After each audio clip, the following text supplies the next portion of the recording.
ایک یہودی نے آقا کو دیکھ لیا تھا، ایک یہودی بچے نے آقا کو دیکھ لیا تھا. اسے کیا ملا؟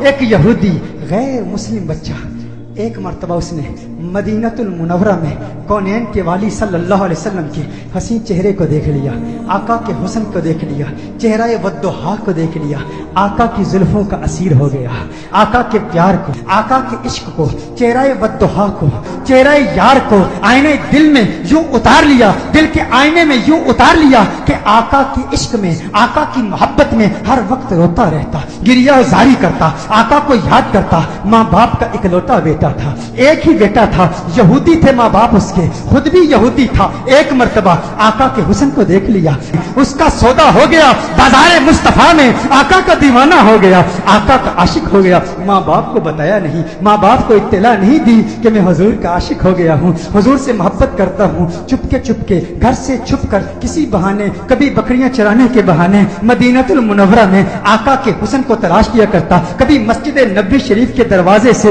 چپ کے آقا کا حسین چہرہ دیکھ لیا کرتا تھا، آقا کے حسن کو دیکھتا، آقا کی عظمتوں کے ترانے الاپتا. ایک وقت گزر گیا، ایک مدت بیت گئی، آقا کا دیدار نہیں ہوا.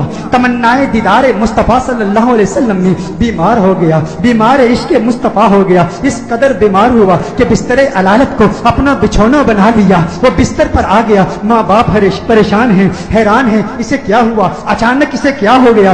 بے شمار فزیشنز کو بلایا، اپنے وقت کے معالج حکیموں کو بلایا، اطباء کو بلایا، لیکن کسی کو پتہ نہ چلا اس کا مرض کیا ہے، اس کا مرض کیا ہے. کوئی ظاہری سمپٹمز نظر نہیں آ رہے، زخم نظر نہیں آ رہا، گویا زبان ہاتھ سے کہہ رہا ہے یہ زخم طیبہ ہے، یہ سب کو نہیں ملتا، کوشش نہ کرے کوئی اس زخم کو سینے کی. ماں باپ پریشان، رشتہ دار پریشان، عزیز و اقارب پریشان. اسے کیا ہو گیا، اچانک کیسے بیمار ہو گیا. بیماری شدت پکڑ گئی، اس قدر بیمار ہوا، ایسا بیمار ہوا کہ وہ شام بھی آ گئی جو اس کی زندگی کی آخری شام تھی. اب آواز اس کی بہت کمزور ہو چکی تھی، بہت پست ہو چکی تھی. چاہتا تھا کسی طرح مدینے والے کا دیدار کر لوں. یہودی ہے، ابھی تک ایمان نہیں لایا، آقا کا دیدار کرنا چاہتا ہے.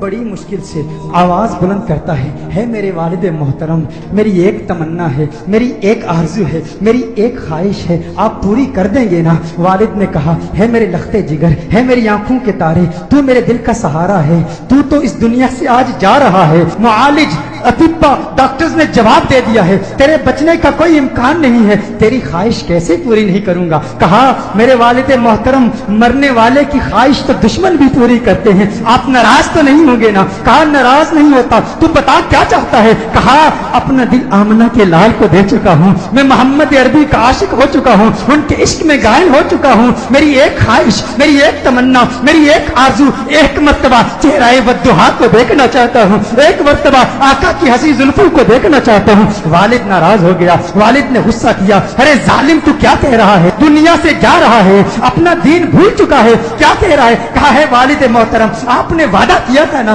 آپ نے کہا تھا میری آخری خواہش پوری کریں گے. والد نے کہا میں نے وعدہ کیا تھا، تو میرا اکلوتا بیٹا ہے، تیری خواہش پوری کروں گا.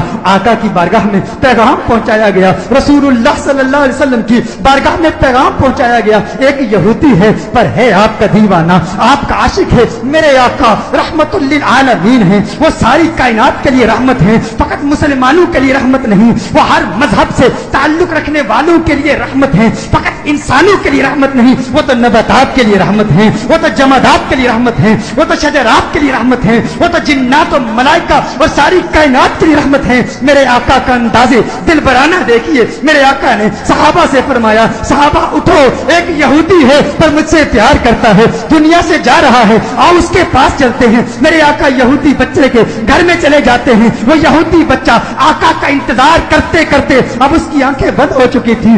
والد اس کے قریب کھڑا تھا. والد نے کہا ہے میرے لختے جگر، ہے میرے بیٹے، آنکھیں کھول، آنکھیں کھول، آنکھیں کھول، دیکھ تیرا پیار آ گیا ہے، دیکھ تیرا محبوب آ گیا ہے. ارے جس کے دیدار میں تو راتوں کو روتا رہتا تھا، آج دیکھ تیرا میرا محبوب آ گیا ہے، اس کی جاتی ہوئی روح گویا اپنے محبوب کا نام سن کے لوٹ آئی، آنکھیں کھولتا ہے، آقا کا چہرہ دیکھتا ہے، آقا سے عرض کرتا ہے، کہتا ہے یا رسول اللہ صلی اللہ علیہ وسلم، آقا آپ کا حسین چہرہ دیکھنے کا خواہش مند تھا، آج دیدار ہو گیا، ایک تمنا، ایک آرزو، یا رسول اللہ میرے پاس کوئی نمازیں نہیں ہیں، میرے پاس کوئی روزے نہیں ہیں، کوئی عبادت نہیں کی، متقی نہیں ہوں، قرآن کا قاری نہیں ہوں، کچھ بھی نہیں ہے، فقط آپ کا پیار ہے، یا رسول اللہ کیا میری نجات کا امکان بھی ہے؟ کیا میری نجات بھی ہو سکتی ہے؟ یا رسول اللہ کیا مجھے بھی مغفرت کا پروانہ مل سکتا ہے؟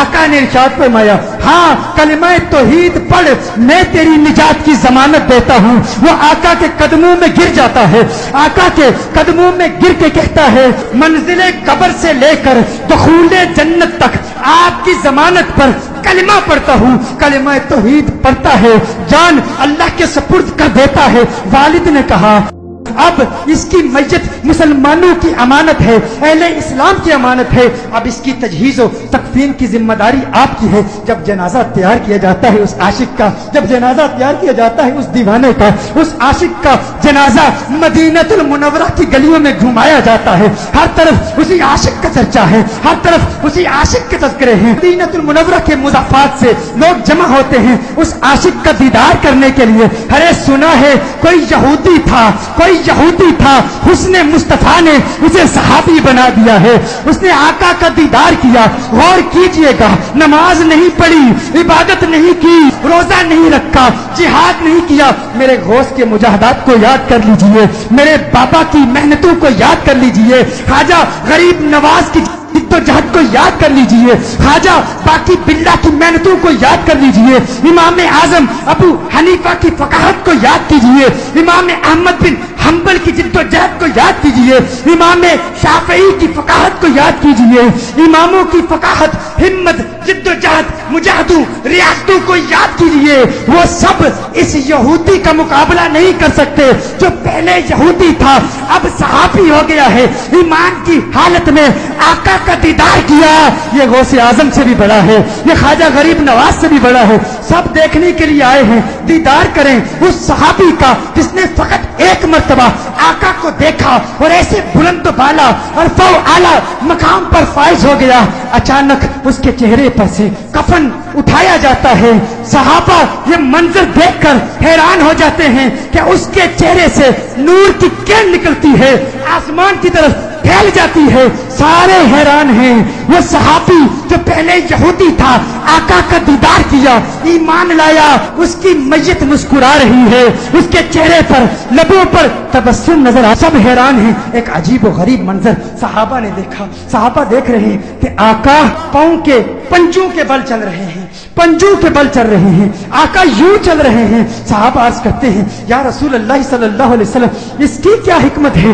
آقا نے ارشاد فرمایا عالم بالا کے فرشتے میرے اس عاشق کو دیکھنے کے لیے اس تعداد میں آئے ہیں، اس کثرت سے آئے ہیں، زمین پر پاؤں رکھنے کی جگہ نہیں ہے، پنجوں کے بل چل رہا ہوں۔ میرے آقا صلی اللہ علیہ وسلم اس عاشق کو جنت البقیع میں لے جاتے ہیں، خود اپنے ہاتھوں سے اسے دفناتے ہیں۔